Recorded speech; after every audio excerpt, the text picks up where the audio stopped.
Ed eccoci Buonasera. qua. Buonasera Enrico, eccoci qua, quindi benvenuti alla settima puntata di La storia e memoria, comprendere il nostro futuro, questa sera con Enrico Fagnano. Quindi benvenuti a tutti, benvenuti e grazie per seguirci sempre sulle nostre pagine di Officina Mediterranea e sul nostro canale YouTube. Mettete un like, un commento, fate delle domande se volete, condividete, aiutateci a condividere. Oggi una puntata interessantissima. Di cosa ci parlerai, Enrico?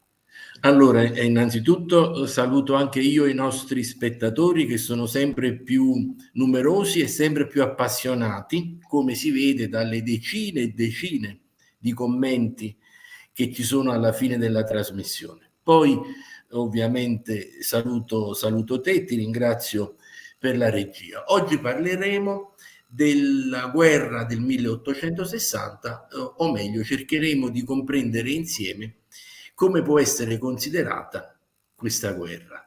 E di questo parleremo ovviamente dopo la sigla. Perfetto, ci vediamo subito dopo e io mi oscuro nella mia regia e ti lascio lo schermo. A dopo. Benissimo, a dopo.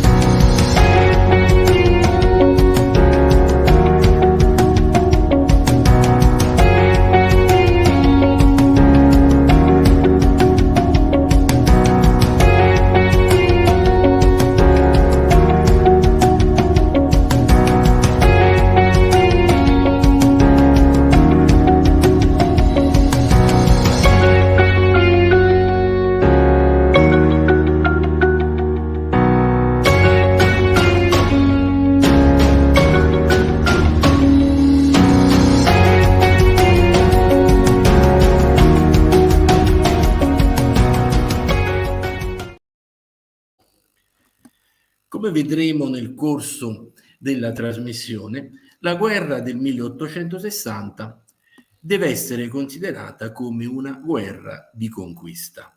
Da qualsiasi punto di vista la si guardi, è questo il nostro giudizio. Innanzitutto incominciamo a vedere che cosa ci dice di questa guerra Raffaele De Cesare. Raffaele De Cesare è un autore assolutamente attendibile perché non è assolutamente vicino al governo precedente, al regime borbonico. Era un politico della destra moderata, grande cultore di storia, che scrisse verso la fine dell'Ottocento questo libro che si chiama La fine di un regno.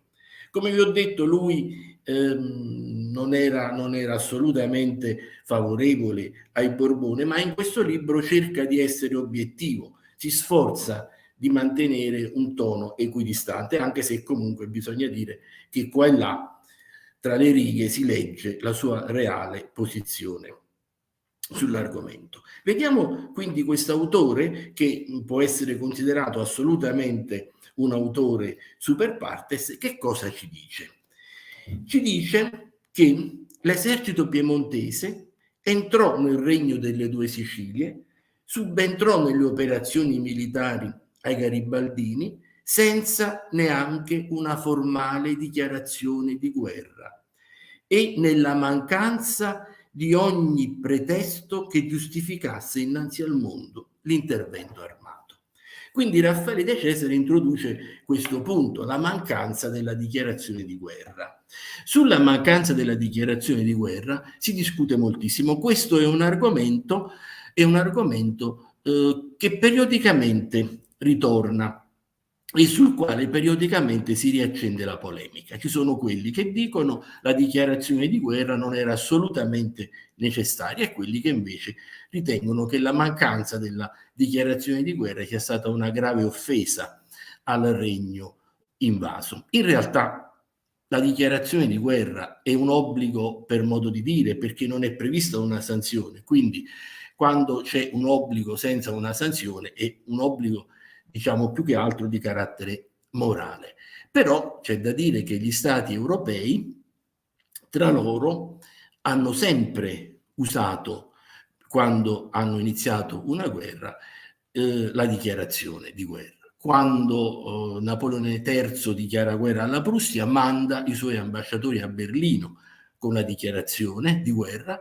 Quando l'Italia attaccherà l'Austria, manderà prima i suoi ambasciatori a Vienna con la dichiarazione di guerra. Ma il Piemonte non fece tutto questo. Ora, alcuni dicono che nell'Ottocento, ci riporto le opinioni delle due parti, alcuni dicono che ci sono state molte guerre senza dichiarazione di guerra, e questo è assolutamente vero, ma le guerre dell'Ottocento senza una dichiarazione preventiva sono state le guerre coloniali. Quindi la mancanza della dichiarazione di guerra fa intendere che il Piemonte avesse un'intenzione appunto di conquistare il Sud. Quindi va senz'altro ritenuto da questo punto di vista un indizio molto importante. Ma anche se il Piemonte avesse voluto fare questa dichiarazione di guerra, ci spiega Raffaele De Cesare che non era possibile farla. Perché?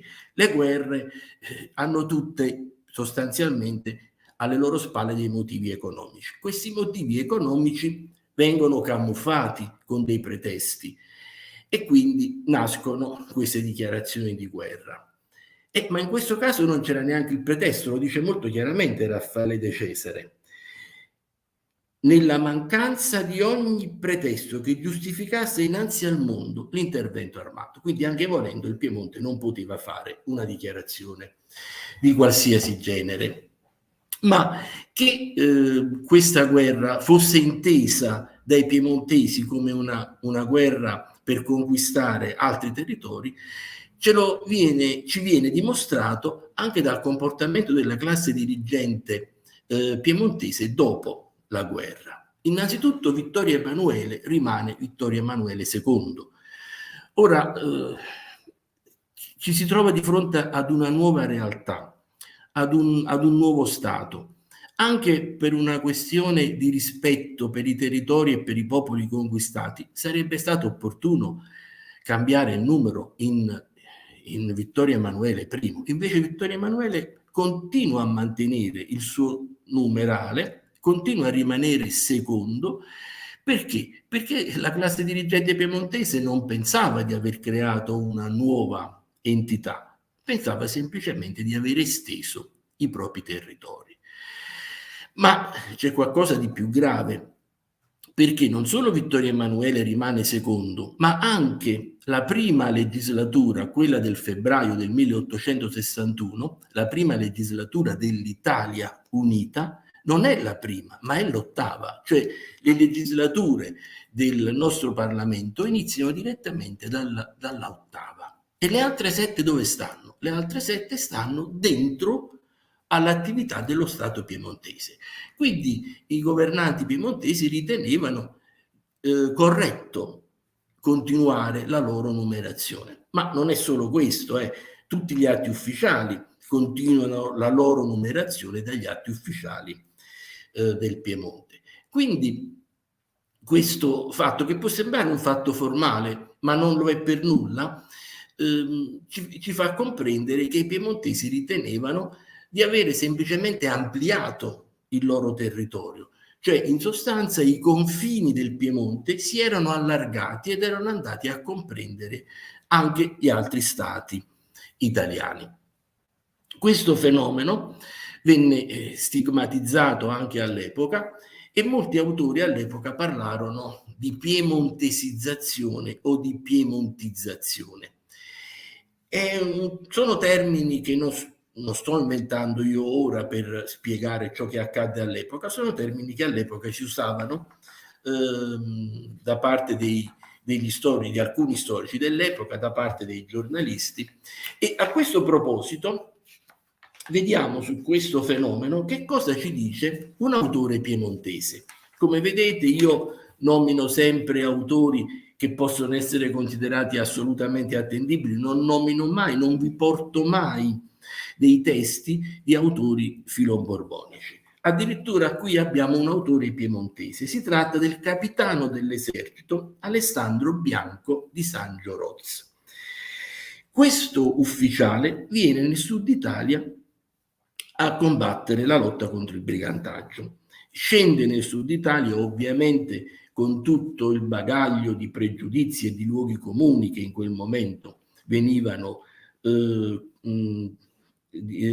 professati nella società piemontese, ma si trova di fronte ad una realtà ben diversa da quella che si aspettava, e allora decide di fare questo libro che si chiama Il brigantaggio alla frontiera pontificia dal 1860 al 1863. In questo libro lui si pone come obiettivo di comprendere le ragioni del brigantaggio, quindi fa un'analisi di quello che stava accadendo nel sud Italia.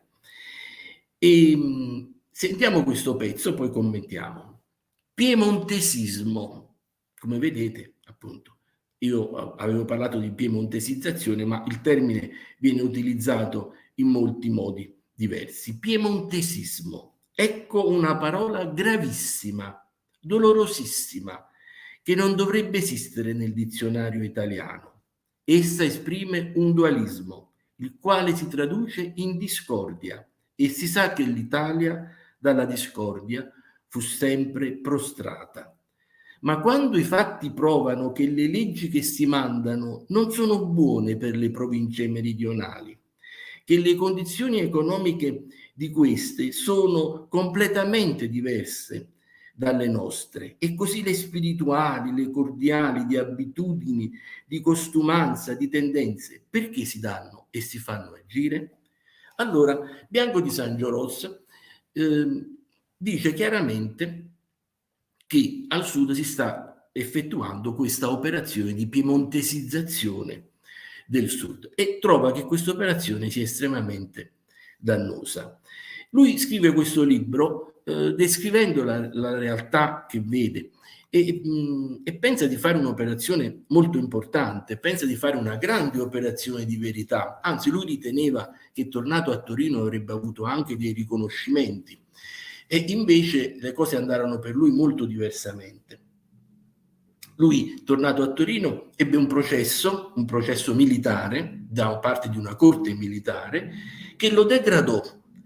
Da capitano passò al grado inferiore, ma la cosa più brutta è che venne adibito a mansioni umilianti per il suo grado. E una cosa ancora peggiore, la società piemontese, la società torinese lo emarginò. Lui era un nobile, faceva parte dei salotti piemontesi, non venne mai più invitato, anzi gli altri nobili cercavano di non farsi vedere in sua compagnia, quindi fece una fine terribile, e lui pensava invece di fare una cosa che sarebbe stata considerata molto importante a Torino. Quindi questo era il clima che c'era all'epoca in Italia, ma quello che ci interessa è quello che lui dice.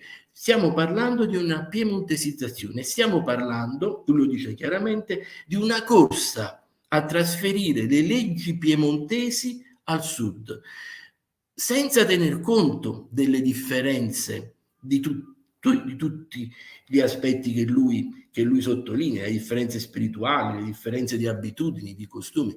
Addirittura in questa corsa frenetica a trasferire le leggi del nord al sud si arriva addirittura a qualcosa di paradossale, perché prima ancora che venga dichiarata l'unità d'Italia, l'Italia unita, il che accade nel marzo del 1861, prima ancora il 17 febbraio del 1861, con un decreto del luogotenente, cioè di colui che governava Napoli, vengono estese al sud due leggi importantissime, due leggi fondamentali: la legge sull'ordinamento giudiziario e la legge Cavour-Rattazzi del 1855 sulla soppressione degli enti ecclesiastici. Quindi fu una corsa a piemontesizzare il sud, e questo è un comportamento che può essere ascritto solamente ad una situazione in cui lo Stato che ha vinto la guerra ritiene di aver conquistato un altro Stato.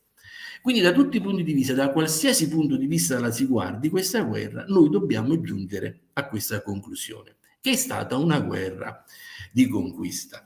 Ma non si tratta di un discorso solamente formale, cioè non diciamo questo solamente perché Vittorio Emanuele rimane secondo, solamente perché le leggi piemontesi di corsa a velocità quasi supersonica vengono trasferite nel sud Italia. Diciamo questo per le conseguenze, per tutto quello che succede dopo. Perciò abbiamo detto nel titolo della trasmissione la guerra del 1860 e le sue conseguenze e quello che succede dopo. Quello che succede dopo è proprio quello che succede quando uno Stato conquista un altro Stato. Il Piemonte vede il Sud Italia come un'opportunità per risolvere i suoi problemi, che erano problemi enormi, problemi di miseria nera, problemi di disoccupazione, problemi addirittura di delinquenza veramente diffusa. C'era una associazione malavitosa che si chiamava Cocca, che veramente imperversava in Piemonte, che fu stroncata proprio in questo modo. Fu stroncata dando lavoro a tutti. Il Piemonte aveva una situazione economica terribile, lo abbiamo già detto, ma ci torneremo ampiamente più volte nelle prossime trasmissioni, ma più che altro c'era un altro problema, che era quello della miseria, della disoccupazione, del bisogno di lavoro. In Piemonte l'emigrazione era cominciata già da lungo tempo, nel 1850 già era cominciata emigrazione che rimarrà un fenomeno sostanzialmente settentrionale almeno fino al 1895-1896. Come vedremo, la scorsa trasmissione ho visto che appena abbiamo parlato di emigrazione sono scattate domande di tutti i tipi, alle quali poi io ovviamente ho risposto nei giorni successivi, perché in diretta vedo alcune domande ma non posso intervenire. Quindi abbiamo toccato un nervo scoperto, e quindi io vorrei addirittura già la prossima volta, se ci riesco, organizzare un lavoro sull'emigrazione e parlare dell'emigrazione. Quindi anticipiamo anche, facciamo uno spot per la prossima trasmissione. Adesso cosa diciamo? Diciamo che quindi le risorse del Sud vennero sfruttate, vennero utilizzate per risolvere i problemi del Nord. Come dice il mio amico Claudio Saltarelli, si risolse la questione settentrionale creando la questione meridionale. Quindi dopo l'unità inizia questo trasferimento di risorse. Io uso volutamente questo termine piuttosto semplice, piuttosto generico, uso il termine di risorse. Non uso mai il termine di ricchezze, perché quando uso questo termine, alla fine della mia discussione, alla fine del mio racconto, c'è sempre qualcuno che si alza e dice: ma allora, se c'erano tutte queste ricchezze al Sud, perché il popolo invece era povero? Innanzitutto nell'Ottocento la miseria era dappertutto, e poi si tratta di capitali immobilizzati che vengono smobilizzati dall'Italia e vengono utilizzati per risolvere i problemi del Nord. Io adesso faccio l'elenco di questi provvedimenti e poi nelle prossime trasmissioni singolarmente li esamineremo. Dopo l'unità, innanzitutto, viene tolta la commessa alle imprese che stavano realizzando l'ampliamento della rete ferroviaria nel Sud, che erano due imprese del Sud, una napoletana ed una pugliese, e questo lavoro viene dato ad un'impresa del Nord. Tra l'altro un'impresa del Nord che non era ancora costituita e che venne realizzata per l'occasione. Poi abbiamo la vendita dei terreni demaniali e dei terreni ecclesiastici. I terreni demaniali fruttarono 300 milioni, i terreni ecclesiastici del Sud fruttarono 550 milioni. Quindi si tratta di cifre enormi, di cifre veramente importanti. Basta pensare che il debito pubblico del Regno delle Due Sicilie era di 600 milioni, quindi diciamo che i terreni demaniali coprivano da soli metà di questo debito pubblico. Erano terreni che non fruttavano nulla perché venivano destinati ai braccianti in difficoltà, però erano un capitale immobilizzato che apparteneva al Sud e doveva essere utilizzato questo capitale per il Sud, invece venne utilizzato per pagare in parte i debiti del Piemonte e per avviare tutta una serie di lavori nel nord Italia, in particolar modo lo sventramento di Firenze, lo sventramento di Roma, la ristrutturazione dei centri storici di Torino e di Milano. Poi abbiamo il trasferimento delle monete di metallo prezioso del Banco di Napoli alla Banca Nazionale Torinese. Questa operazione fu favorita da una legge del 1866 che si chiama Legge sul corso forzoso. E anche qui stiamo parlando di cifre mostruose, perché stiamo parlando di circa 400 milioni. 400 milioni che poi sarebbero diventati 1,2 miliardi, perché sappiamo che le leggi dell'epoca consentivano per ogni lira di metallo prezioso messo in riserva, consentivano di stampare la bellezza di 3 monete di carta. Quindi i 400 milioni sarebbero diventati 1,2 miliardi. Altro provvedimento che costituì un grande impoverimento per il Sud fu la legge del 1878 sui dazi doganali, con la quale si stabilirono dei dazi doganali mostruosi sui prodotti industriali esteri, in modo da trasformare l'Italia in un unico grande mercato per le industrie italiane del nord-ovest. E però cosa successe? Successe che gli stati stranieri fecero una ritorsione, misero dei dazi doganali sui prodotti che importavano dall'Italia, che guarda caso erano i prodotti agricoli del Sud. E questa legge che determina il vero impoverimento, il vero la vera produzione della miseria nel Sud, porta alla miseria nel Sud. Gli effetti di questa legge si videro negli anni successivi, perciò ho detto che la vera immigrazione nel Sud inizia intorno al 1895-96. Fino a quell'anno l'immigrazione è per moltissimo tempo un fenomeno solo settentrionale e poi un fenomeno prevalentemente settentrionale. Gli emigrati del nord furono più numerosi degli emigrati del sud, e questo è un dato che sicuramente sconvolge molte certezze, e poi lo vedremo proprio periodo per periodo. E furono più numerosi perché appunto al nord c'era la miseria nera, e poco per volta questa miseria venne colmata appunto con l'afflusso delle risorse del sud.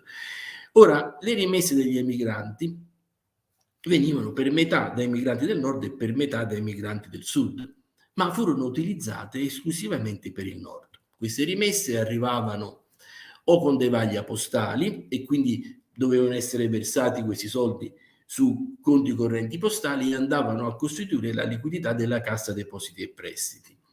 La Cassa Depositi e Prestiti costituiva un punto di riferimento per i comuni. I comuni all'epoca chiedevano prestiti alla Cassa Depositi e Prestiti per piccole opere pubbliche, specialmente relative alla scuola, ma gli unici comuni che avevano una finanza solida e potevano indebitarsi erano quelli del nord. Quindi anche in questo caso i soldi che provenivano da meridionali e da settentrionali andarono al nord.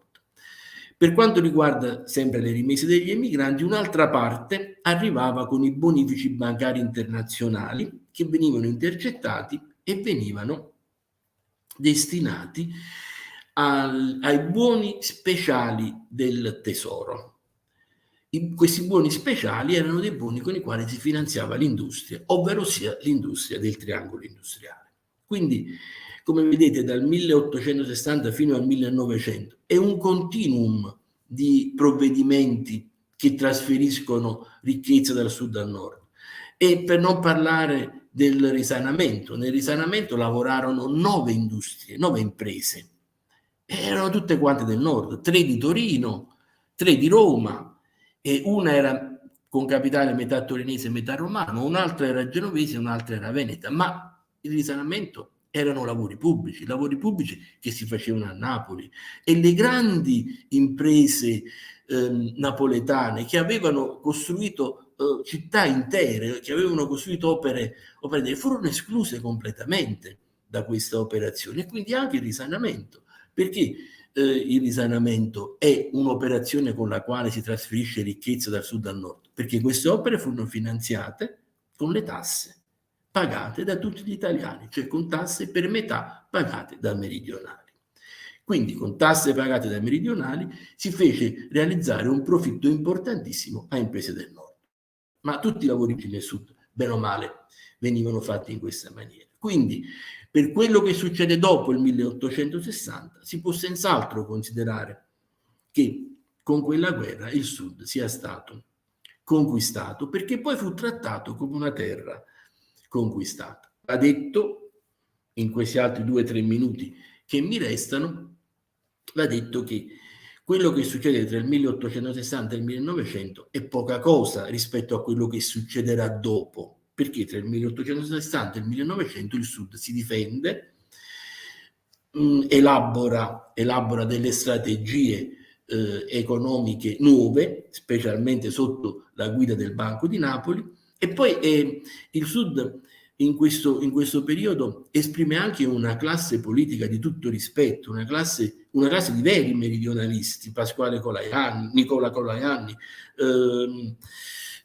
Pasquale Villari, Nitti, Salvemini, l'elenco è lunghissimo, sono tutti politici, Antonio De Viti De Marco, sono tutti politici di posizione politica, di posizione, diciamo, come partito diversa. Alcuni di questi politici sono molto lontani l'uno dall'altro, ma quando si tratta di difendere il Sud si compattano e quindi riescono a ottenere un sacco di provvedimenti positivi per il Sud, e specialmente dopo il 1900 questo succede. Quindi è vero che tra il 1860 e fino, diciamo, più o meno alla prima guerra mondiale il Sud è stato trattato da terra conquistata, ma in quegli anni si è saputo difendere molto bene. Il crollo del Sud, veramente il passaggio da una situazione ancora accettabile, nella quale c'era ancora qualche speranza, ad una situazione nella quale, al baratro nel quale ci troviamo noi ora, avviene con la prima guerra mondiale, ma di questo ovviamente avremo modo di parlare. Principalmente il grande passo indietro del Sud avviene nei 30 anni tra il 1915 e il 1945. In questi 30 anni il Sud viene completamente devastato. E poi c'è la Repubblica nella quale viviamo noi ora, nella quale un poco con la Cassa per il Mezzogiorno e un poco con l'immigrazione interna c'è stato un trasferimento continuo, uno stillicidio, senza soluzioni di continuità, di ricchezza, di risorse, di potenziale economico dal sud al nord. Io per stasera mi fermerei, quindi concludendo, è proprio molto difficile ritenere che la guerra del 1860 non abbia comportato la nascita di una parte dell'Italia subordinata. Nicola Zidara parlava di colonie interne, il termine colonie si spreca, lo utilizzano tutti, ma il termine più significativo è quello che usa Guido Dorso. Guido Dorso dice la tragedia per il Sud inizia nel 1860. Grazie. Alla prossima. Saluto a tutti.